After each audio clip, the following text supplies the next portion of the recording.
Muy buenos días, esta es una clase para los estudiantes de la IBC. Mi nombre es Víctor y esta es la clase número 11 de la asignatura de homeopatía. En esta clase el tema que vamos a desarrollar será un pequeño resumen acerca de los aspectos más importantes presentes en las primeras 5 clases que hemos visto a lo largo del trimestre.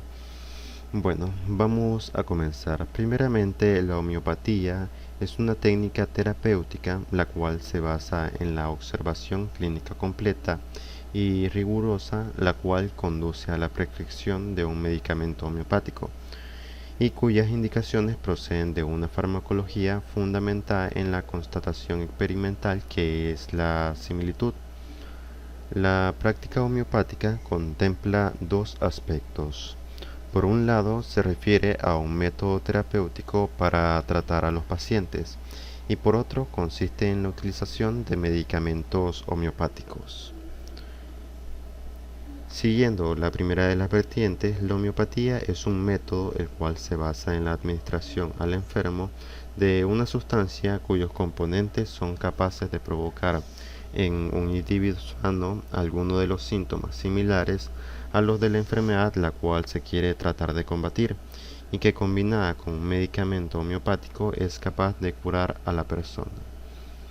El segundo aspecto corresponde al uso de medicamentos homeopáticos, que son aquellos en los que en el proceso de fabricación debe producirse una dilución y una dinamización seriada.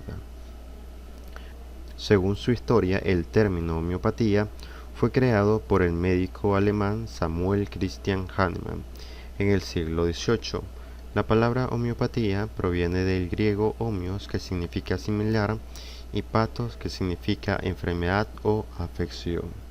Hahnemann manejaba algunos principios, los cuales eran los principios de similitud, que explicaba que las enfermedades se curan por sustancias que producen en las personas sanas efectos semejantes a los síntomas manifestados por el paciente.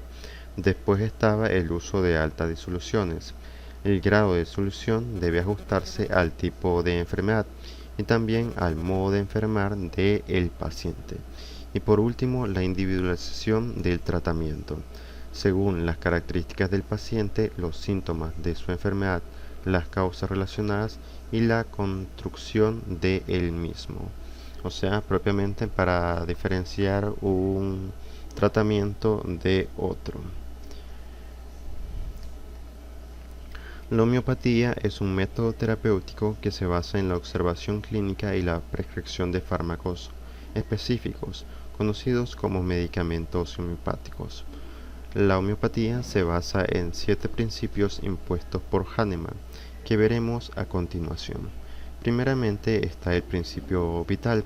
Samuel Hahnemann la describe como la fuerza que gobierna el organismo, mantiene el organismo en equilibrio con sí mismo y determina el estado de salud o de enfermedad que presenta la persona. Después está la individualización morbosa.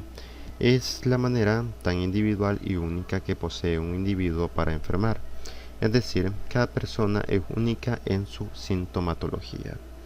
Por ejemplo, una persona tendrá estornudos frecuentes, lagrimeo y secreción nasal acuosa irritante. Esto nos indica que hay que prescribir algún cepa. Y la otra persona puede tener estornudos, espasmos, picor en el paladar y mejora con el calor. Entonces a este se le indica lo que es la sabadilla. Después tenemos la individualidad medicamentosa. Como mencionamos anteriormente, a cada persona le precede un remedio homeopático según su sintomatología. A esto se le denomina individualidad medicamentosa. Solo el estudio de la completa sintomatología del individuo será la única guía para prescribir un medicamento homeopático.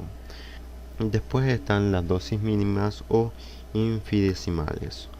Uno de los grandes valores de la homeopatía es su inocuidad. Esto se debe a que se usa dosis infinitesimales, muy diluidas. La preparación de los medicamentos homeopáticos hace que sea inocua, aumenta la energía de las moléculas y disminuye su materia. Después tenemos la ley de similitud. Bueno, esto es un principio fundamental de la homeopatía. Por ejemplo, un remedio homeopático aplicado en un hombre sano produce unos síntomas. Si esos síntomas coinciden con la sintomatología de una enfermedad, se podrá curar la misma, es decir, se cura por similitud de los síntomas. Después está la diferenciación. Por ejemplo, medicina homeopática está basada en la ley de similitud. Así que, por ejemplo, tenemos el aconitum. Produce en un hombre sano fiebre alta de inicio repentino, con piel seca y caliente, sin sudor y sin sed. En un hombre enfermo que tenga este tipo de fiebre, se le administraría aconitum para curar su cuadro. Y después está la medicina convencional, la cual se rige por la ley de los contrarios. Ejemplo, antitérmicos en un cuadro febril, antibióticos en una infección, y los medicamentos convencionales van siempre contra el síntoma. Después tenemos la experimentación pura.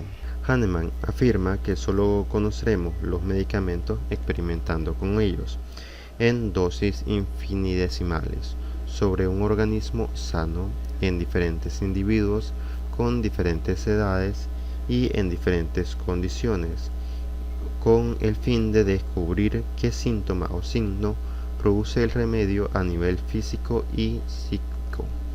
Para esto se tiene que realizar con extremo cuidado la técnica de experimentación y la recogida de información.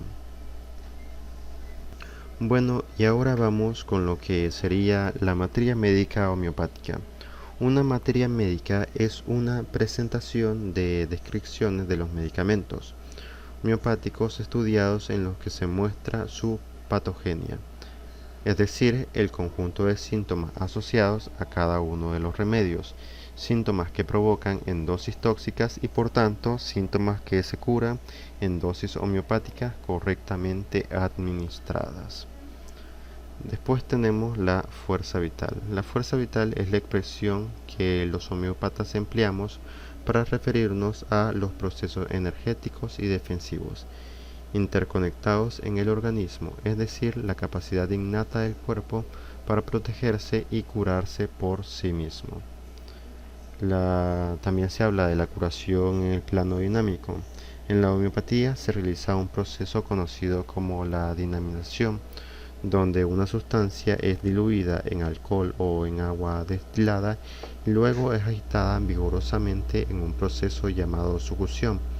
Hahnemann creía que el proceso de succión activaba lo que era la energía vital de la sustancia diluida y que las disoluciones sucesivas incrementaban la potencia del remedio. Después tenemos la dinamización. Este consiste en aplicar tras cada operación de dilución un número preciso de agitaciones, unas 100 a 150 agitaciones siempre verticalmente según la farmacología francesa, pero según la farmacología alemana basta con 10 sacudidas a cada dinamización. Bien, ahora hablemos de la supresión mórbida. Podemos llamar supresión mórbida a la inhibición o la desaparición de una parte de los síntomas de un paciente por agentes farmacológicos, homeopáticos o por medios de cirugía o procedimientos terapéuticos. Suprimir significa eliminar transitoriamente un síntoma y encontrar en la evolución de ese paciente la aparición de los mismos síntomas u otros nuevos que por lo general son un poco más graves, de localización más interna y de mayor compromiso vital. Según la metástasis mórbida, si se utilizan procedimientos quirúrgicos, medicamentosos, alopáticos, psicológicos y aún homeopáticos, enfocándose exclusivamente en el síntoma local o lesional, es decir, propiamente en el síntoma que tiene la enfermedad, sin atender propiamente el enfermo, se corre el riesgo de suprimir y reprimir el síntoma del organismo y la de sus intentos de curarse, por la consecuente intensificación del desequilibrio energético y por ende la posibilidad de otra localización más profunda da como resultado un mayor riesgo lesional. En la homeopatía está presente también la semiología.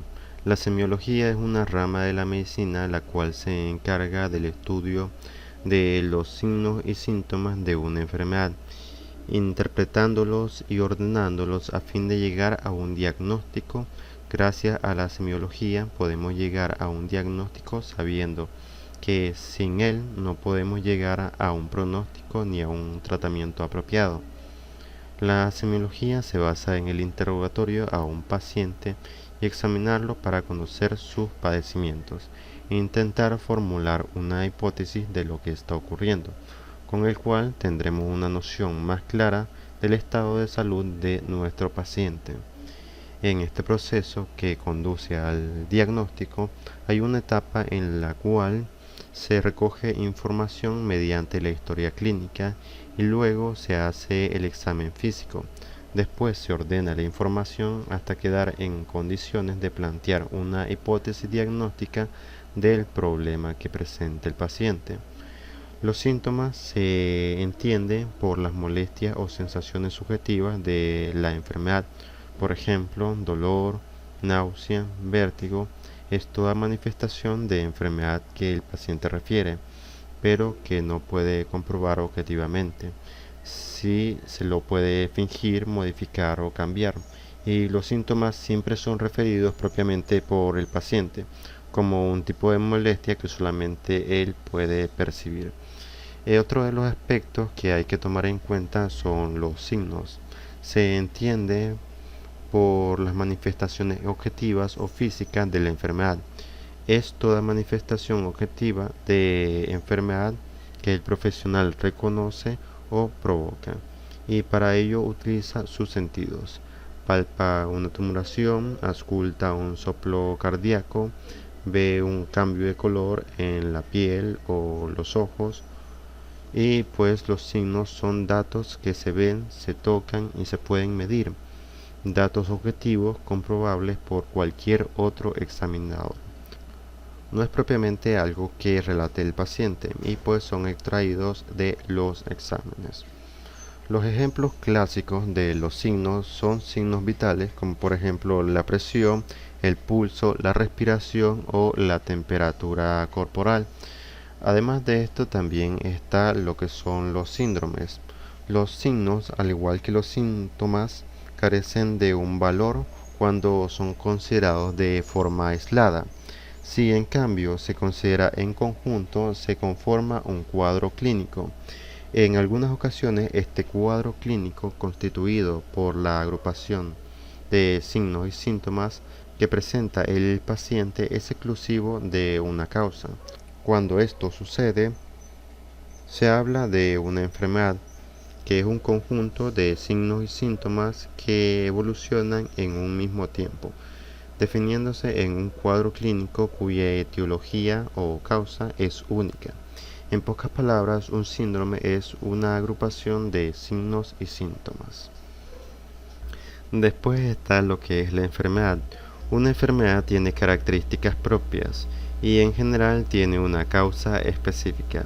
Una enfermedad es una alteración o desviación del estado fisiológico de una o varias partes del cuerpo que en general se debe a una etiología específica y que se manifiesta por síntomas y signos característicos cuya evolución es más o menos predecible.